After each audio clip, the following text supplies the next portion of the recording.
thing that you've announced recently, which I think has caused us all a certain amount of confusion, is the China audit, and obviously from what we understand of it, which obviously is not much because we've not been told much, but one thing that we have been told is that there's going to be 1,000 Mandarin speaking Mandarin, and that the Foreign Office is going to be leading on the China strategy. And that the Foreign Office will be where the information comes from, where assistance will be in the end directed. So, I mean, how many, given that you're going to be reducing your staff by 15 to 25%, what percentage of Foreign Office staff do you think in 2 years' time are going to be China specialists? I think we've got to step back in the context of that question. The first thing is, has Britain had a stable policy towards China over the last 10 to 15 years? I think it'd be hard to find an expert or a journalist or indeed a member of any political party who would say yes. We've jumped around under the last government. We were absolutely committed to setting a course, hence the audit. The audit of right across government that understandably led and coordinated from the Foreign Office, because the Foreign Office had most of the capability, but working with other colleagues like the Cabinet Office and others, and the national security architecture that we've got to fully understand our needs and capabilities. I set out that audit in Parliament.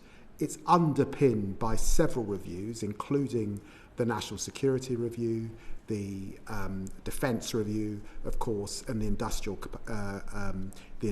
Review and strategies. 3 strategies, all of which, of course, China runs across all of that.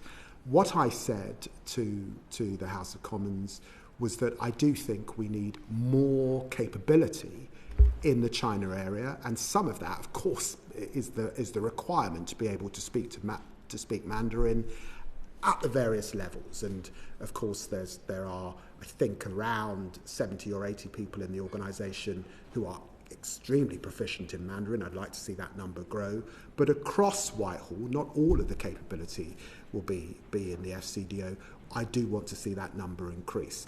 If you are in our embassy in China, you will know, Chair, that it's not just made up of Foreign Office staff. There are DBT staff, there are health staff from the Department of Health, there are staff from the Department of Education, because this is a full spectrum operation in the second major superpower in the world. But what I have said is that we need to be better at China capability. We do need more Mandarin speakers, and I've tasked the department with having more Mandarin speakers, also having a fast stream actually cohort that are dedicated to China, because that is the capability I think we need, and that was one of the themes that came out of the audit.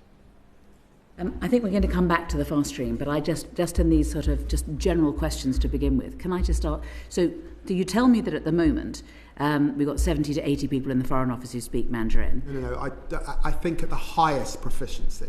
Right.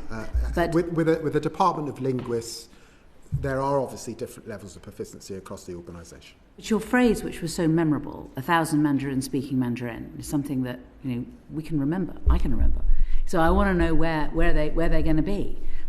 Are we going to how many more are we going to? I mean, I asked this one. Let me just ask again. So how many do we think we're going to get in the Foreign Office speaking Mandarin in 2 years' time?